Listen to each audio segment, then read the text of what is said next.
Ladies and gentlemen of the jury, I have been charged with a crime.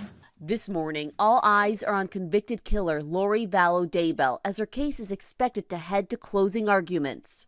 Daybell, who is representing herself in court, is anticipated to rest her case Monday without calling any witnesses. Daybell facing a murder conspiracy charge in the 2019 killing of her then-estranged husband, Charles Vallow.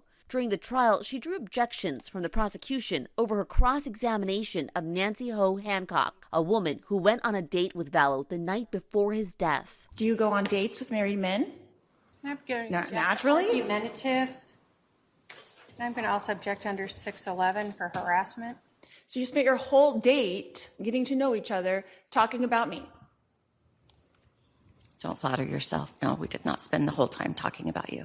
Lori has maintained she is not guilty, instead claiming her brother Alex killed Charles Vallow in self-defense. Alex not around to tell his version of the story because he passed away shortly after from natural causes. Soon after Vallow's death in 2019, Lori started dating Chad, a doomsday predictor who said the world would end in 2020. 6 years ago, Lori's children Tylee and Joshua, known as JJ, went missing. When police questioned the couple about her missing kids, they fled to Hawaii, where they'd gotten married earlier. Tylee and JJ's bodies were found about a year later on Daybell's Idaho property.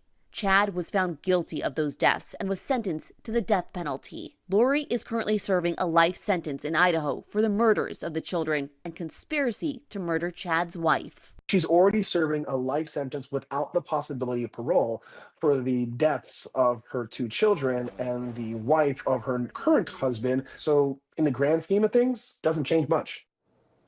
If Daybell follows through with her intended plans, she will rest her case tomorrow, and jury instructions on closing arguments are expected this week too. Gio. All right. Thank you so much, Lorene. Appreciate you. So coming up here on Good Morning America, Eva Pilgrim is live in the Shinbashi neighborhood of Tokyo, Eva, with more on the Star Wars celebration. Hey. Hey, Janae. Yeah, some big announcements came out of the Star Wars celebration. We'll have all the details of what's next in a galaxy far, far away coming up.